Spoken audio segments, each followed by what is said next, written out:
Apa bedanya neraka biasa dengan neraka jahanam?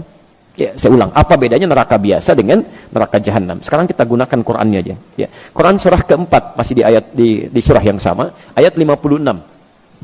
Ayat 56, posisi paling kanan di pertengahan di mushaf standar.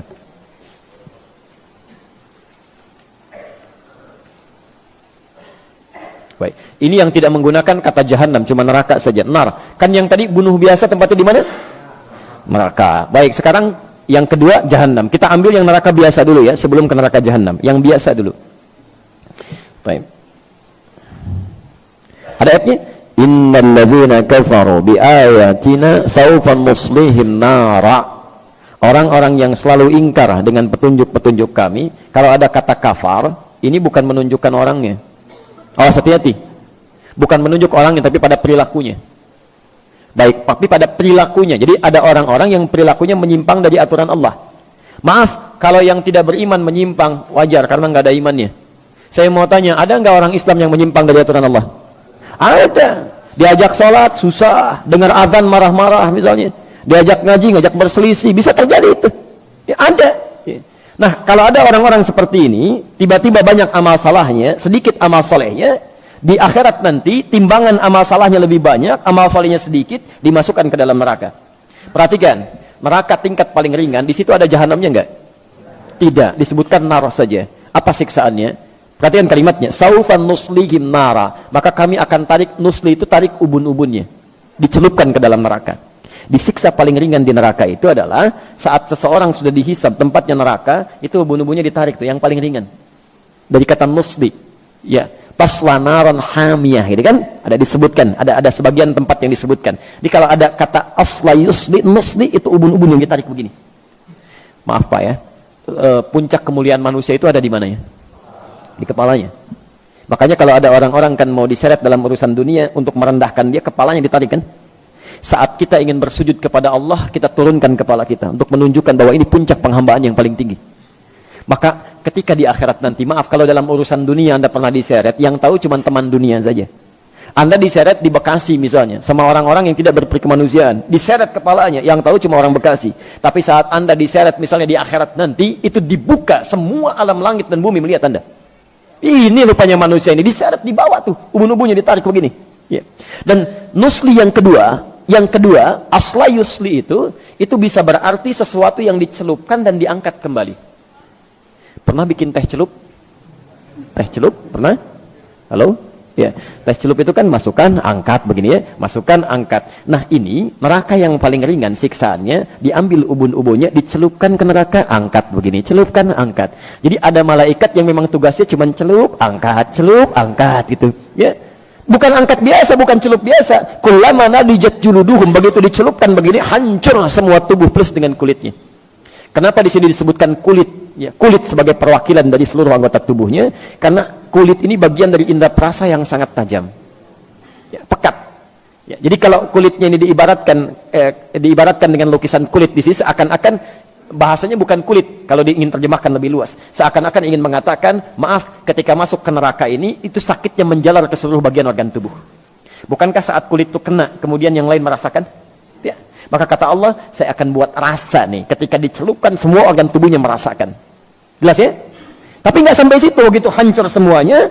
Ya, perhatikan, baddalnahum juludan ghairaha. Diangkat lagi, sembuh lagi. Celupkan, hancur lagi. Angkat, sembuh lagi. Baik, informasi saja. Satu harinya sama dengan, tahu dari mana? Tahu dari mana 1000 tahun? Baik, Quran surah ke-32 itu kan? Ya, surah ke-32 itu kan? Saja yang kita bacakan dalam setiap Jumat itu kan? Baik, dari ayat kelimanya itu. Fi yaumin kana miqdaruhu alfa sanatin mimma ta'udun. Dalam seharinya malaikat naik hitungannya sampai dengan 1000 tahun. Sehari sama dengan 1000 tahun. Baik, jadi kalau ada orang, maaf, masuk ke neraka itu, neraka biasa sehari aja, itu hukumannya sama dengan 1000 tahun di dunia. 1 detiknya sama dengan kurang lebih 48 hari. Jadi kalau ada yang dicelupkan 1 detik aja ke neraka biasa, sedetik aja, celup sedetik, itu sakitnya sama dengan 48 hari. Angkat lagi, celup lagi 1 detik, 48 hari. Angkat lagi, celup lagi 1 detik, 48 hari. Itu neraka biasa. Kalau nggak percaya silahkan aja. Ya. Itu kan diinformasikan supaya kita menghindarinya, bukan terlibat di dalamnya. Ini kan aneh ini, diinformasikan masih mau terlibat di dalamnya juga. Makanya kata para ulama, manusia ini memang agak aneh itu. Bahkan sekarang kalimat agaknya jadi semakin hilang, pada aneh. Ya. Ingin masuk surga, tapi selalu melakukan perbuatan yang menjauhkan dia dari surga. Ingin menghindari neraka, tapi senantiasa mengerjakan perbuatan yang menjerumuskan dia ke dalam neraka. Kan aneh. Sudah sadar akan meninggal. Bapak Ibu, ada yang tidak meninggal di sini? Ya, akan meninggal. Kapan meninggalnya? Ya, bisa terjadi kapan saja.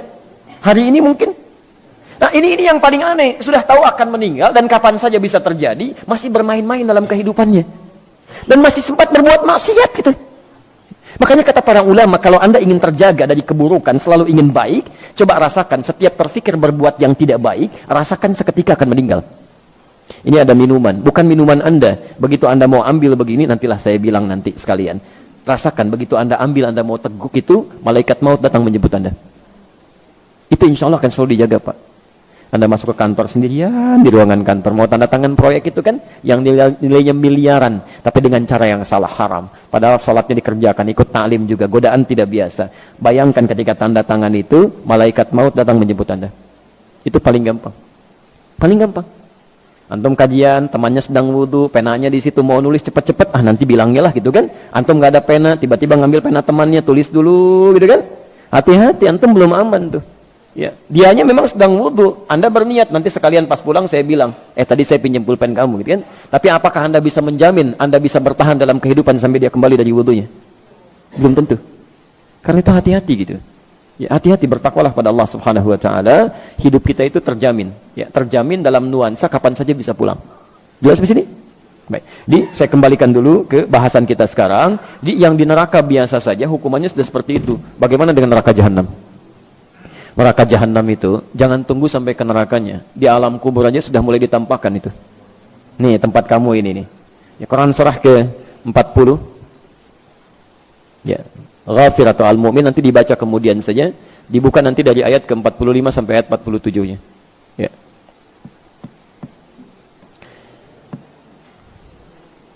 An-naru yu'radu 'alaiha ya ghuduwwan wa 'ashiyya. Di neraka ditampilkan kepada orang-orang ini di setiap pagi dan petang. Setiap waktu neraka aja dikasihkan pada dia tuh. Tampilkan. Dan mohon maaf ya, orang-orang yang masuk neraka jahanam pernah dengar istilah ini? Masuk surga tanpa hisab, pernah dengar? Baik, itu sering kita dengar. Tapi Anda juga mesti dengar. Ada orang masuk neraka tanpa hisab. Masuk neraka tanpa hisab, saking cepatnya masuknya itu. Dalam tanda petik ya, saking cepatnya. Quran surah ke-18 Al-Kahf ayat 100 sampai 101. Posisi paling kiri sebelah atas ke pertengahan.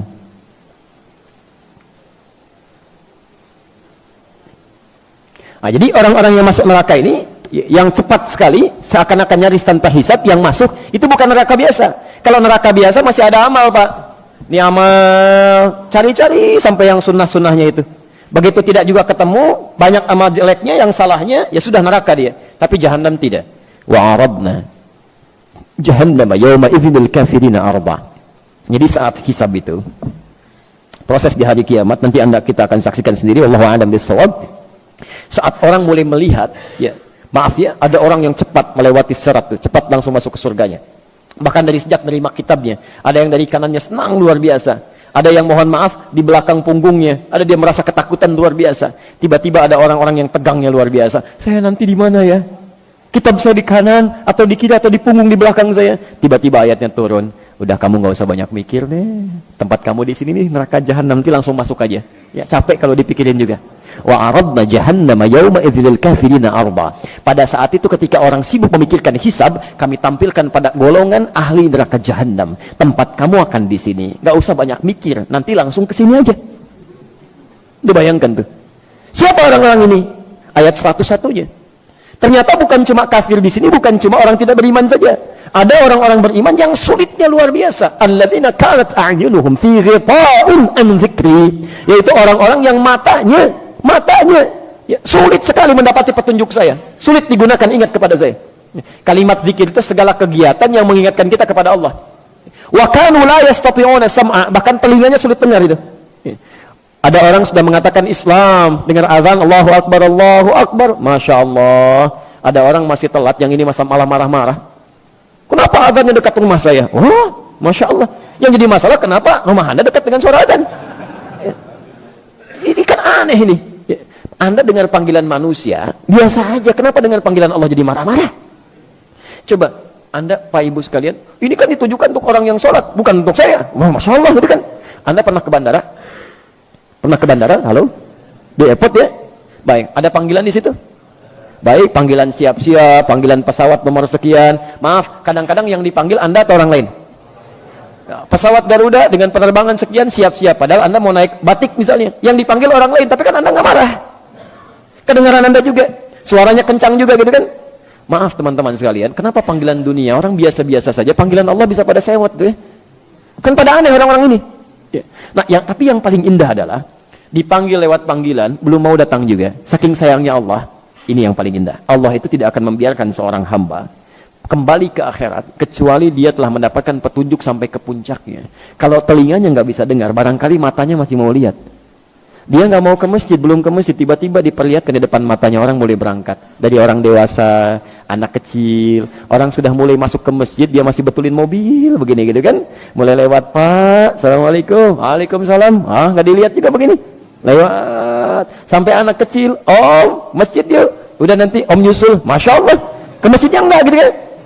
Orang-orang seperti ini yang sulit diingatkan saat di dunia, itu bahkan langsung disebutkan, udah neraka jahanam. Neraka jahanam kalau dia tidak bertobat selama hidupnya.